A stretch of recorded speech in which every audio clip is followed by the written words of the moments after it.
बिस्मिल्लाहिर्रहमानिर्रहीम। अस्सलामु अलैकुम स्टूडेंट्स। MTH 429 के अगले लेक्चर में खुश आमदीद। लास्ट लेक्चर में हम लोगों ने एक थ्योरम पढ़ा था, उसकी स्टेटमेंट बी में हमने कहा था intersection of finite number of open sets is open. अब नेक्स्ट हमने ये देखना है कि हमने फाइनाइट की जो कंडीशन है वो क्यों इम्पोज की है। ठीक है, इन्फिनिट में क्या ख़राबी होती है, तो उसके लिए हम एक एग्जांपल करते हैं पहले।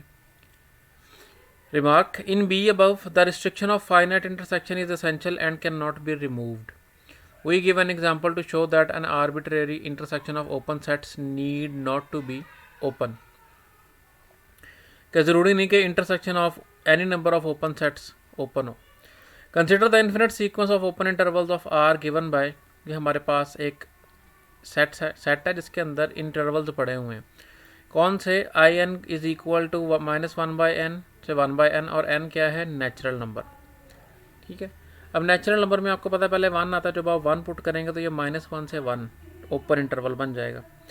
जब आप 1 के बाद 2 आता है, 2 पुट करेंगे तो ये -1/2 से 1/2 यानी 0.5 -0.5 से 0.5 तक।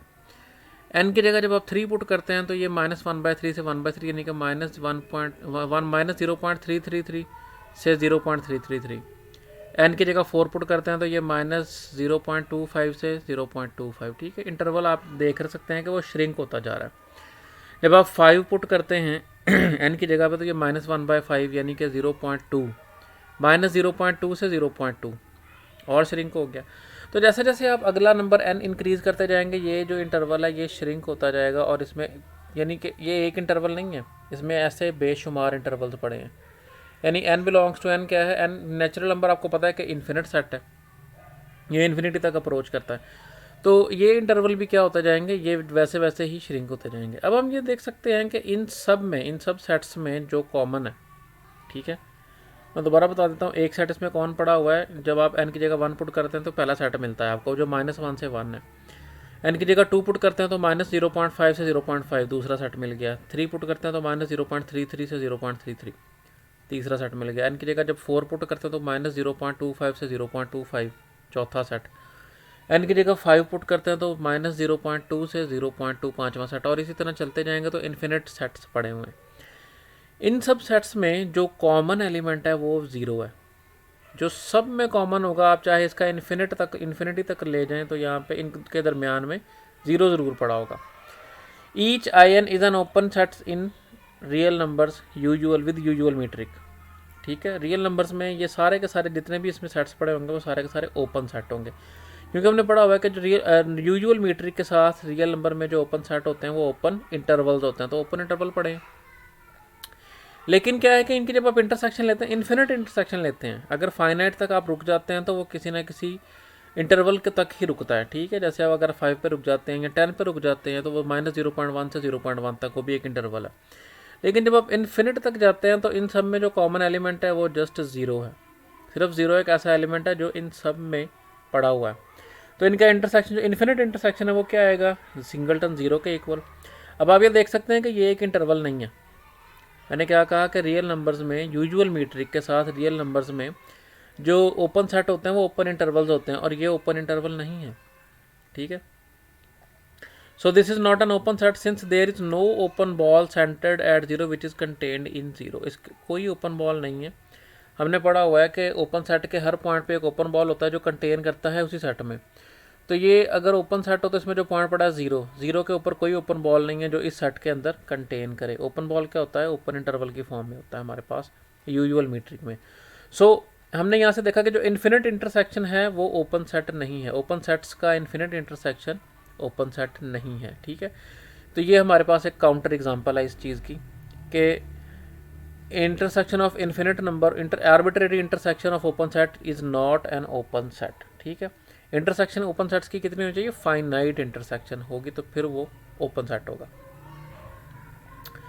उसके बाद थ्योरम हमारे पास let X D naught, D naught क्या है? हमारे पास डिस्क्रीट मीट्रिक है। Let X D naught be the discrete metric space then every subset of x is open. Proof देखते हैं। Let X be an arbitrary point of X since in a discrete metric space the distance between distinct points is 1 and 0 if the points coincide. इस बात का क्या मतलब है कि जब आप डिफरेंट एलिमेंट्स लेते हैं तो उनका डिस्टेंस 1 देती है डिस्क्रीट मीट्रिक, आपको पढ़ाई थी, जो सिर्फ 0 और 1 दो ही एलिमेंट आंसर देती है। 1 कब आता है? जब हमारे पास पॉइंट्स डिस्टिंक्ट होते हैं, और 0 कब आता है? जब पॉइंट्स हमारे पास सेम होते हैं, coincide. We have open ball हमारे पास दो तरह के आ सकते हैं, कि हमने पीछे पढ़ा हुआ है जब हमने ओपन बॉल फाइंड किया था डिस्क्रीट मीट्रिक स्पेस में। तो उसमें या तो हमारे पास सिंगलटन आता है जब आर जो है वो लेस देन 1 होता है। लेस देन 1 हमारे पास सिर्फ 0 ही आ सकता है, क्योंकि इसके दो ही आंसर दे सकता है, ये 1 या 0। 1 से अगर आप स्मॉलर लेते हैं तो वो 0 आता है। तो 0 का आंसर कब आता है?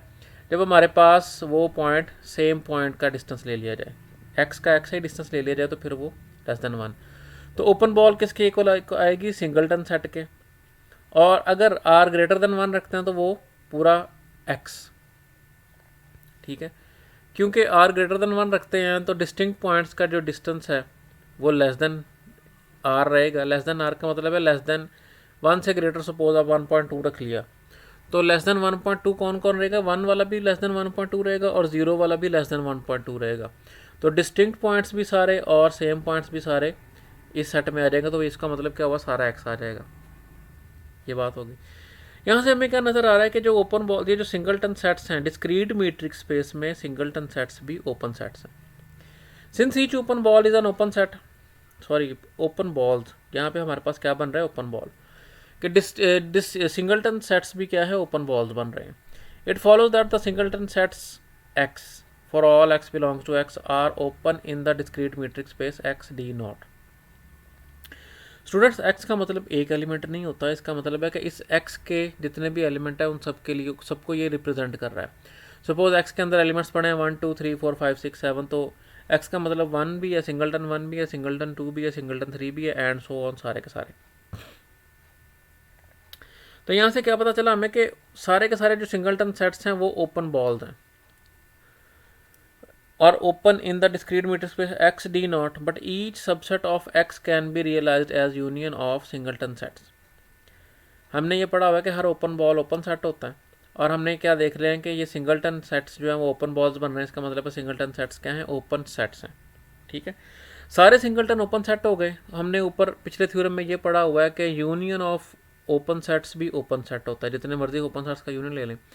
तो एक्स के जितने भी सबसेट्स होंगे, एक्स के जितने भी सबसेट होंगे वो भी इन सब सिंगलटन का ही यूनियन से बने होंगे, ठीक है। Each subset of x can be realized as union of singleton sets and therefore each subset of x is open set, ठीक है। कोई सा भी आप सेट उठाते हैं तो वो सिंगलटन सेट्स के यूनियन के तौर पे लिखा जा सकता है, और सिंगलटन सारे के सारे ओपन है, तो यूनियन भी हमने पढ़ा हुआ है कि यूनियन कितने भी सेट्स का ले लिया जाए वो भी ओपन होता है, तो आपका हर सेट जो है वो ओपन सेट प्रूफ हो गया। आज के लिए स्टूडेंट्स इतना ही, बाकी इंशाल्लाह हम नेक्स्ट लेक्चर में करेंगे। तब तक के लिए अल्लाह हाफिज़।